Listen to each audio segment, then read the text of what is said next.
So, Nanatsu no Taizai, episode 21, review. Whoa, HENDRICKSON, like his evil bar, it was here, and now he's skyrocketed over the course of 20 minutes. First of all, this was big on story, the episode. Character-wise, kind of on Ban. We got some character growth. I mean, then again, at the same time, it was already established that he would do anything in order to make sure that Elaine was, brought back to life. And so it's nothing new. But the fact that Ban is willing to actually fight against the captain and kill the captain for the sake of the goddesses, who actually for the first time talk. They don't show themselves, but they talk. Or I guess her. I'm not too sure. Either way, the fact of the matter here is that he's willing to go that far. So there was some character there, obviously. And then, some characterization. And then there's for Elizabeth, who, for the first time, it looks like she is actually willing to sacrifice herself in order to protect the ones that she loves, Meliodas.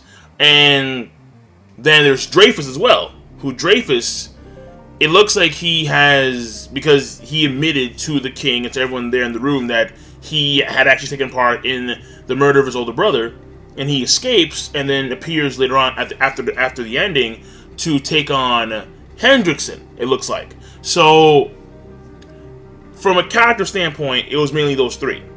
And then we're gonna probably find out whether or not, because we're not too sure what Meliodas is. Either he's a full-on demon, he's half demon, but he's not like those who've actually consumed the demon blood. So, character-wise, we're gonna find out more about him next episode, about what he is exactly. Even though I still think that Gilthunder is more of a mystery, because Gilthunder is like, I don't know what the fuck's going on there. And then, I guess for Jericho too, because Jericho, before she transforms into a mock demon, I suppose, she does reveal that one of the main reasons why she wanted this power was so she could stop being looked down. So her brother wouldn't look down upon her because she was a girl. And actually, I recall Jericho, she was dressing up like a man when she was at the prison, I think, just so they wouldn't look down on her. Now we realize that. So, from a character standpoint, the episode mainly goes for those individuals. Once again, it's going to be Elizabeth, Ban, Jericho, Meliodas is going to come in the future. Oh, the king too. I'm sorry. Dreyfus, then the king, who we find out has a power called Vision. So that was interesting, obviously. Apparently he can see the future for his immediate surroundings and for himself. So he knew that he was going to be taken away by Merlin, who has this power called, I think, Absolute Cancel, where she can, like, negate the powers of pretty much any magic. I think. I'm not too sure if it's actually, like, set in stone, but when it comes to magic prowess, she's the best we've seen thus far. I mean, she can snap her fingers and she can just teleport whenever she wants to, and she can cancel out other people's magics. And I mean, because apparently no one could go into the room, but here she is, opens the damn door like it's easy. And it was unfortunate that we didn't get to find out more about Merlin. Merlin, she's going to Camelot right now, or she's probably there right now, healing the king, and with King Arthur. And it kind of sucks that she's not going to be part of the main clique. Like, everyone, when they met the captain, they immediately joined. Ban, he was in. King, he was in. Gilthunder, he was in. And now when it comes to Merlin, she's like, nah, like, whenever I feel like it. So it kind of sucks, but hey, I want to see more of her, because that outfit is a thumbs up. It's a forever thumbs up. I'm just saying. Now, getting on to, because the animation overall is as usual pretty good, though there weren't many fight scenes in order to actually make it better. Because the last episode you had crazy fight scenes with Gilthunder, which spiked the animation, or I should say vice versa. The animation spiked because there was crazy fight scenes, and in this case, not the case. No real fighting, with the exception of a few scuffles here and there at the end with King and Hellbrand again, which I'll get to obviously. Then you have Dreyfus, who, well, no, he didn't do any fighting, but he showed up at the end. And before then, you have HENDRICKSON take out pretty much Gilthunder and Meliodas. And you have Vivian, who is obsessed. She's a so character there too. Fucking my god. Characterization for Vivian too. Who Vivian, we find out, she was infatuated.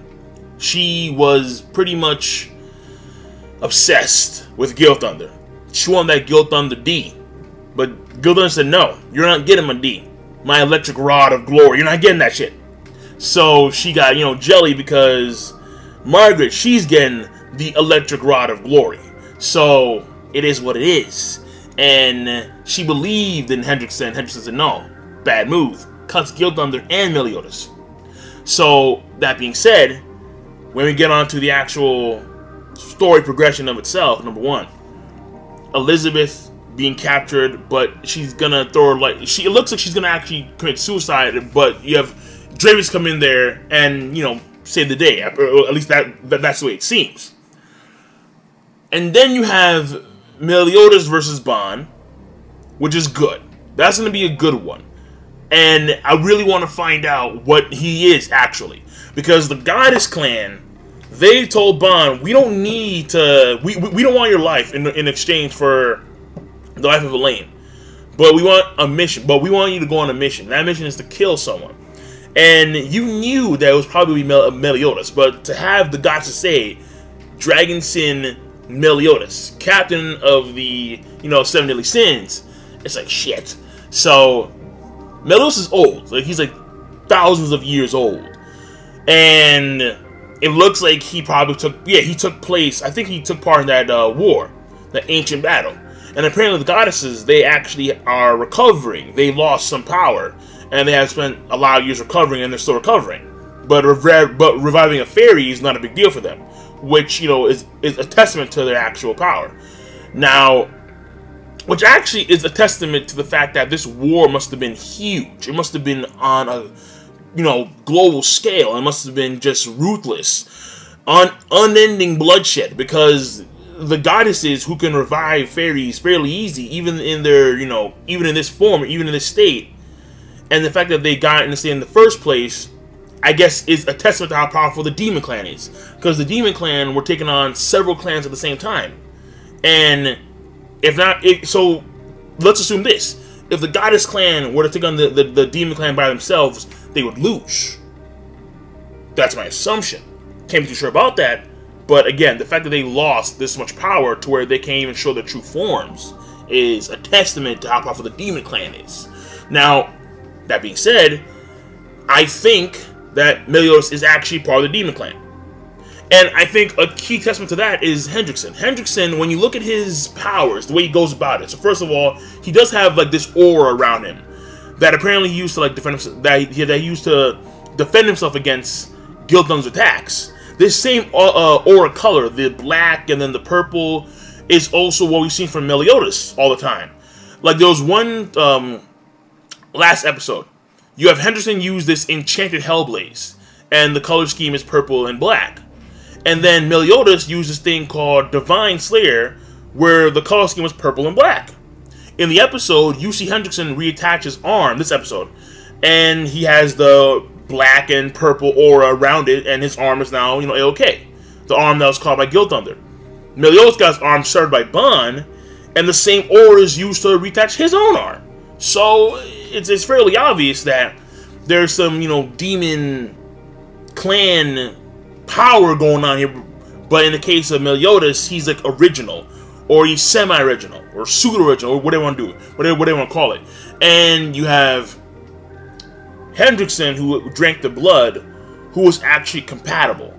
So all the new Generation Holy Knights that he tricked into drinking the demon blood, he basically took this notion that they were inferior to actual Holy Knights, and they wanted to actually, upgrade themselves. And in order to do that, they needed to drink the demon blood. So he was able to sway them in doing so, and in return, he can actually make the demon blood inside their bodies go rampant. And he does so at will, which probably means that he did the same thing to Gale, or Dale, Guila's father. So, fact of the matter here is that is a testament to how much power these demon guys got. And the fact that Hendrickson, he is now the pinnacle bad guy. Furthermore, another reason why he is also the pinnacle bad guy again, like his level of evil is just spiking, just continuously throughout the episode. He apparently resurrected Hellbrand. Hellbrand was killed initially by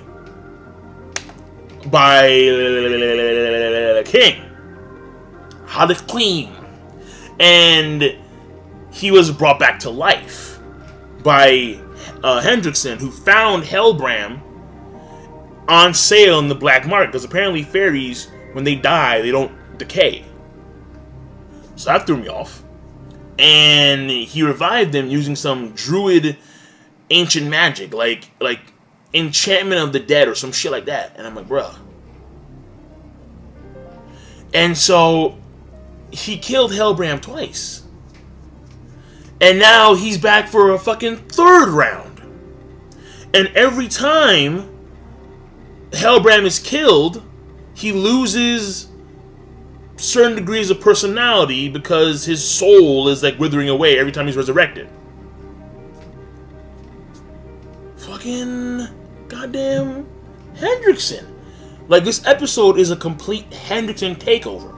HENDRICKSON takes over. And then now you have Bond, who would normally be on their team, but the goddesses are like, you gotta kill Meliodas. And I'm thinking, well, maybe you can do that for like later. You know, like maybe I was thinking maybe after everything's said and done, Bond can go and attack Meliodas. But no, he's doing it right now. Like in the midst of all this. Fuck Elizabeth. We're gonna do this shit right now. So the episode, like, just when you think that the climax is already said and done in the last episode, no. It's still going on strong. And I gotta say, it's a very good setup for events, and very good events in of itself. Because, again, Elizabeth, she's made a lot of character gains, as have Vivian, as have, you know, a whole host of characters, pretty much. And it's the fact of the matter that it's setting up for something even bigger involving HENDRICKSON. I mean, yeah, you have HENDRICKSON, right now you have HENDRICKSON versus Dreyfus. But assuming that he wins that battle, HENDRICKSON, that means that he's gonna take Elizabeth into where the demon, because the seal's already completed, all they need is Elizabeth. So it is very possible that the demon clan are gonna be right around the fucking corner. That's big. That's huge. So that being said, the episode overall, I'm gonna give it a rating of a great, and I will see you guys and gals later. So rate the video, comment, subscribe, giving your thoughts on the episode itself, and I'm done. Sayonara.